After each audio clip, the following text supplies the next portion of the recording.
Washington State University. Go Cougs!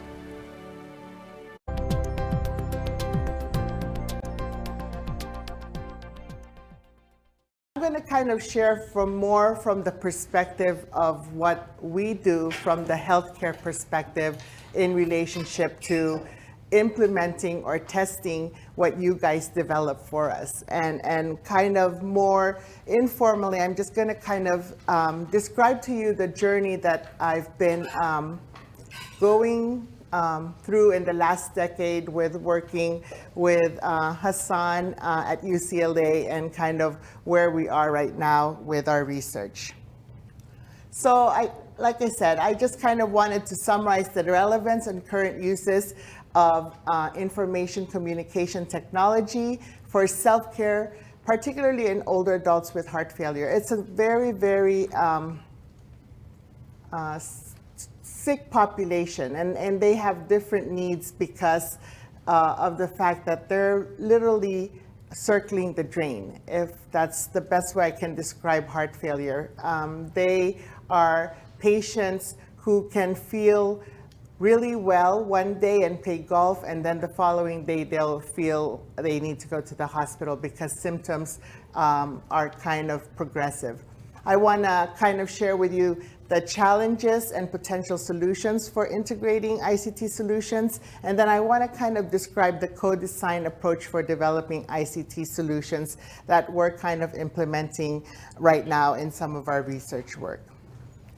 So you guys are very familiar with this. They often talk about telemedicine, telemonitoring, and remote monitoring, but I think all of that, which is more kind of just gathering data from patients and on their health parameters, is now evolving to match the technology that has been developed. And what we're kind of now seeing is everything is now getting to handheld devices. So we have Apple devices, other smartphones, and then we have tablets. So a lot of the research is now focusing on this work because the argument that we have is almost 97% of US adults own a cell phone. And so it's the best modality that we can try to target anything that we want to give to them to try to break down the barriers of geography that they have to come to the hospital, or also dealing with their illness per se. So current uses of ICT for self-care. Why do I keep emphasizing self-care? Obviously, like Dr. Cook described, a lot of my work has to do with healthy lifestyle behaviors and exercising, eating right, making sure that they can monitor their symptoms, because if patients with heart failure are not cognizant of their symptoms of like retaining fluids, then like I said, overnight they can retain fluids and go to the hospital in the morning because they didn't eat right or they ate too much potato chips. So self-care is such a big concept in chronic disease management. So that's kind of like where all my research is. And I kind of have evolved from just looking at self-care per se to trying to utilize all these mobile devices to support patients in self-care. So you'll see that we have programs like virtual consult where patients can actually communicate with their providers. Texting care, or SMS is what you guys call it, where either we can send personalized text messages to them, or what we have right now in our research is we have a base of text messages that are already predetermined. And if a patient's weight increases by 2 pounds in one day, like I said, fluid retention is really important in heart failure. We just send them an automated text message to say, go ahead and take an extra water pill this morning. So we don't have to tell them, you gained 2 pounds, come back to the office. And that really saves them a lot of time. So patients obviously are happier. And what we've been noticing is patients are also more educated. So they're constantly on the web looking up what's wrong with themselves. And then, like I said, a lot of what the work I'm trying to get funded right now is centering around how can we try to still individualize the counseling even though we have these pre-made text messages, how can we try to make it tailored to each of our different patients? What I'm noticing though is to get funding for anything that has to do with technology is so much more challenging. They want to, we can't, and Hassan and I have tried for so many different NIH funding opportunities as well as NSF. And like I said, right now we do have an R21, which is, I'm the offsite for Dr. Cook and Hassan. So I'm pretty much the one, they develop the tools and I'm the one bringing it to the bedside to the patients.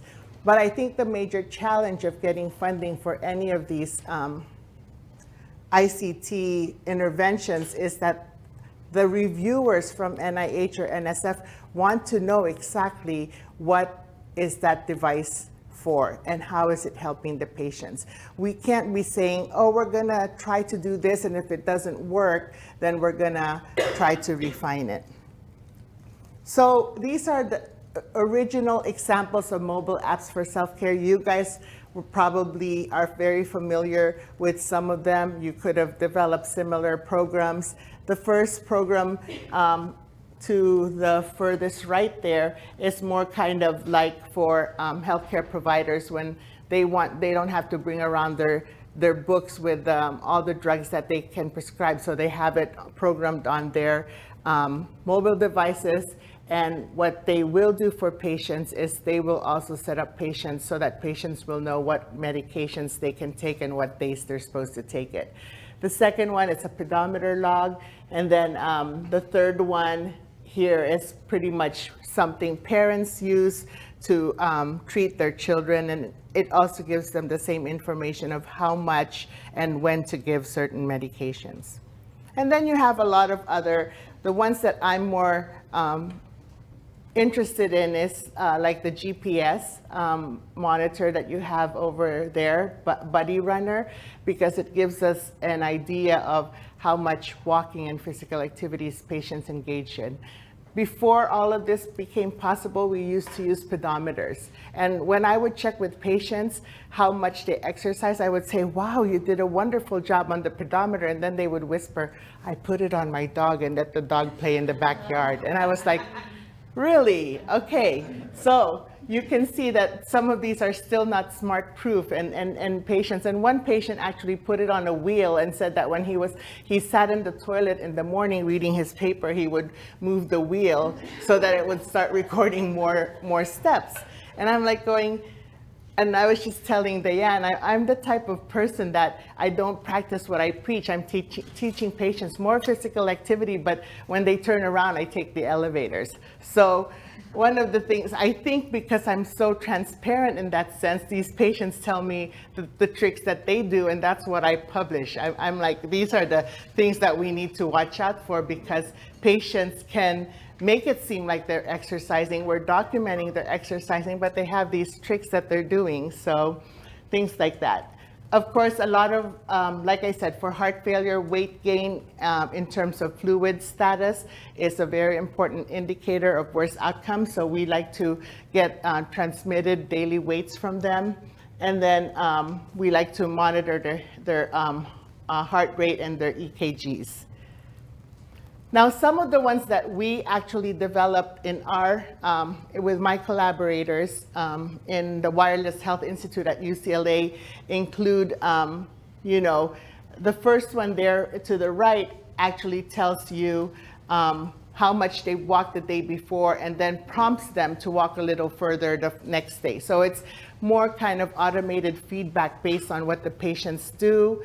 The second one is our attempt to try to record our food, the food intake of patients, so that that information can be transmitted in real time to us as clinicians, and then we can tell them, oh, that bacon that morning did not help you, so next time eat less bacon or eat something healthier. Then I kind of worked, when I went to UCLI, one of my colleagues actually worked with patients who took blood thinners, was on Coumadin. So she developed My Happy Blood kind of for patients That's also in the testing phase. They're trying to also get funding for a randomized controlled trial. And then the last one, Fluid Watchers Pacific Rim, was a grant that was funded in collaboration with UC San Francisco. So again, it was more about educating minority heart failure patients, mostly Hispanics, about fluid retention. So how effective are telemonitoring interventions? And this is not necessarily just mobile devices. This particular review had 15 reviews published between 2003 and 2013. They included a lot of non-invasive telemonitoring technologies. I know a lot of you work with smart homes right now. We haven't really gotten that far with heart failure, at least that I know of, but we've done video consultation, mobile telemonitoring, the same thing I described to you, where what's really important to us is that they weigh themselves every day and they transmit their weights. Automated device-based telemonitoring, interactive voice response, and web-based technology. And what we found is that we just can't give older adults these technological devices. And so a lot of our work and our research right now is how can we try to make these devices user-friendly for not only patients with heart failure, but older adults with heart failure. They are the ones that are most affected by this condition. So things that we're looking at is how should we monitor them, for which patients should be monitored, how long, how much technology is needed, and how can technology be adapted for these older adults, and what are some challenges and solutions.